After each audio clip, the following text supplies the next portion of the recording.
The muscular system. This is Mr. Ruby with my second period science class. Say hello, class. What's good? All right, good to hear you all. And this is a reading of the muscular system from the textbook. The golfer looks down at the fairway and then at the golf ball. With intense concentration and muscle coordination, the golfer swings the club along a graceful arc and connects with the ball. The ball sails through the air, landing inches away from the flag. The crowd applauds.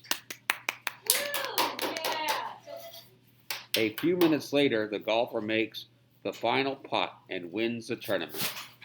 The champion has learned how to use controlled muscle movements to bring success. Muscles make up all of your daily movements possible. Figure 6 shows which muscles connect some of the bones in your body. A muscle is an organ that can relax, contract, and provide the force to move your body parts. In the process, energy is used and work is done. Imagine how much energy the more than 600 muscles in your body use each day. No matter how still you might try to be, some muscles in your body are always moving. You are breathing, your heart is beating, and your digestive system is working. All those parts are always working with your muscles.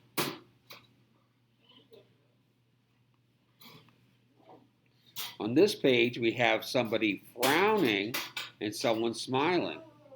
They both look like they're mad. They do. Facial expressions generally are controlled by voluntary muscles.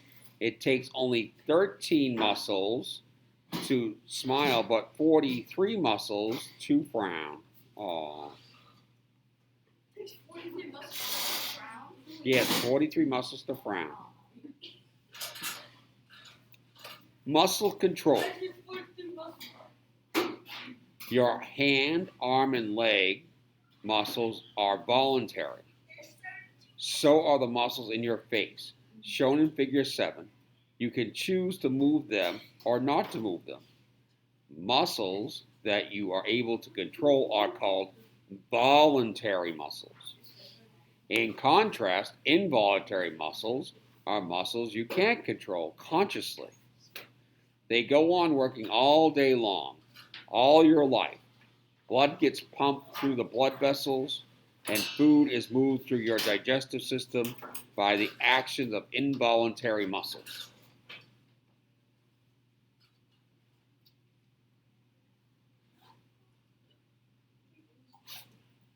Reading check. What is a body activity that is controlled by involuntary muscles? Anyone have any ideas? Wait, can you read it again? Yeah, what is controlled by involuntary muscle? What is involuntary? Involuntary muscles are muscles that move on their own, that you don't have to control. Devante? My eyes? No. Kate? Your brain? Brain is not a muscle. So an example of involuntary muscles would be the heartbeat and your digestive system. What about your lungs? Yes, the diaphragm that opens and closes your lungs is an involuntary muscle. Yeah, I got one, kid. Good job. Your body's simple machine, levers. Your skeletal system and muscular system work together when you move. In the same way, the parts of a bicycle work together when it moves. A machine, such as a bicycle, is any device that makes work easier. A simple machine does work with only one movement, like a hammer. The hammer is a type of simple machine called a lever, which is a rod or plank that pivots or turns about a point. This point is called a fulcrum. The action of muscles, bones, and joints work together is like a lever. In your body, bones are rods, joints are fulcrums, and contractions and relaxations of muscles provide the force to move the body parts. Levers are classified into three types: first class, second class, and third class. Examples of the three types of levers are found in the human body are shown in figure 8. So this is one of these National Geographic pages. It shows the triangle is the fulcrum, the effort is the arrow, and the load is the square. So the first class lever gives an example here of moving. So they're talking about this tennis player and moving your neck up and down. That's a first class lever. Third class lever is the effort in force between the fulcrum and the load. This happens when the tennis player flexes their muscles in arms and shoulders, so they're up there to hit the ball back. And the second class layer is between the fulcrum and the effort of force, and it happens when the tennis player calf muscles lift the weight of the body up on his toes.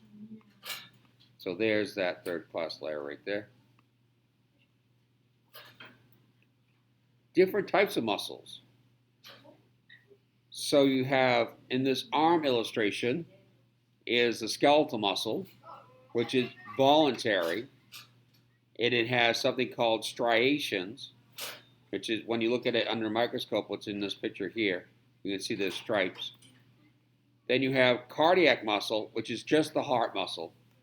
The heart is a muscle, and it is a cardiac tissue, and that is involuntary. It just beats on its own.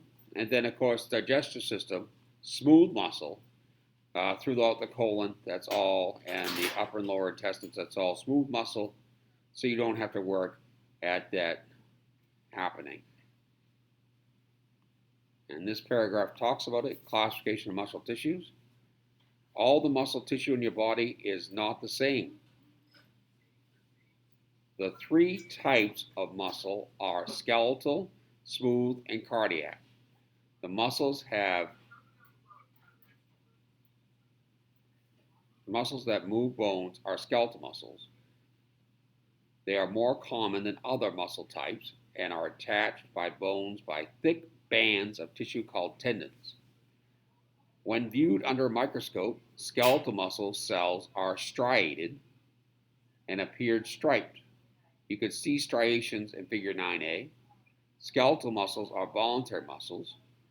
You choose when to walk or when not to walk.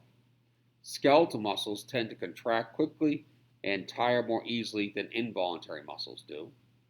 If you want to experiment with this, if you had like a squishy ball or something like that, even if you just start doing your hand like this to the heart, to your heartbeat, your hand will get more tired than your heart gets tired, because that's a voluntary muscle versus an involuntary muscle. You squeeze your hand. The remaining two types of muscles are shown in figure 9b and c. Cardiac muscles is found only in the heart. Like skeletal muscles, cardiac muscle is striated. This type of muscle contracts about 70 times per minute every day of your life. Smooth muscles are found in your intestines, bladder, blood vessels, and other internal organs. They are non-striated, involuntary muscles that slowly contract and relax. Internal organs are made of one or more layers of smooth muscle.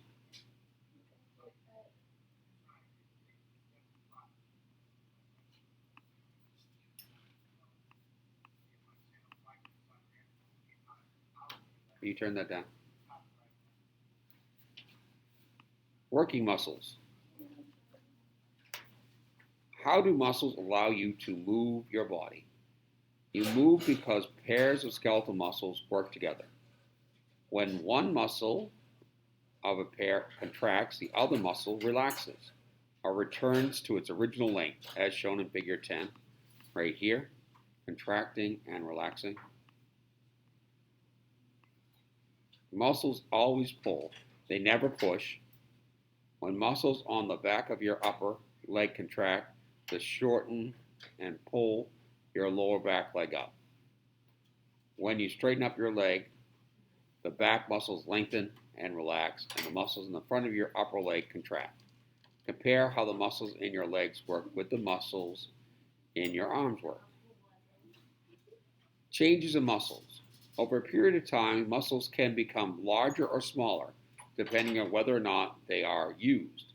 Skeletal muscles that do a lot of work, such as those in your writing hand, become stronger and larger. For example, many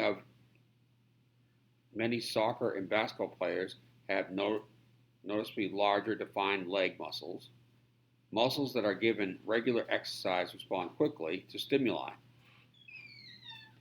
Some of this change in muscle size is because of an increase in the number of muscle cells.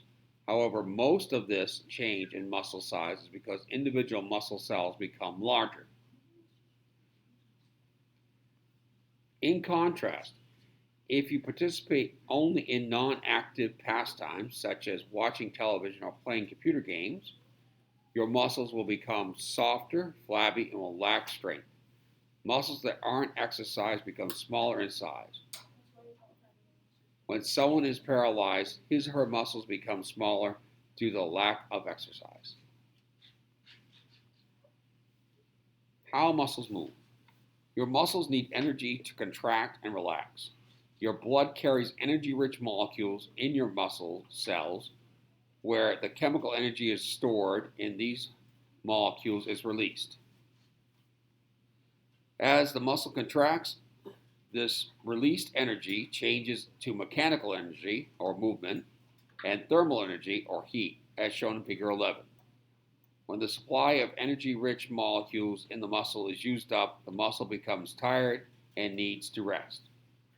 During the resting period, your blood supplies more energy-rich molecules to your muscles.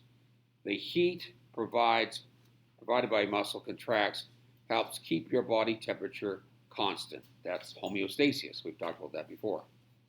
And that's the end of our reading about muscular system. Please do the questions on Google Classroom. And I'd like to thank the audience for being very cooperative. Just round of applause.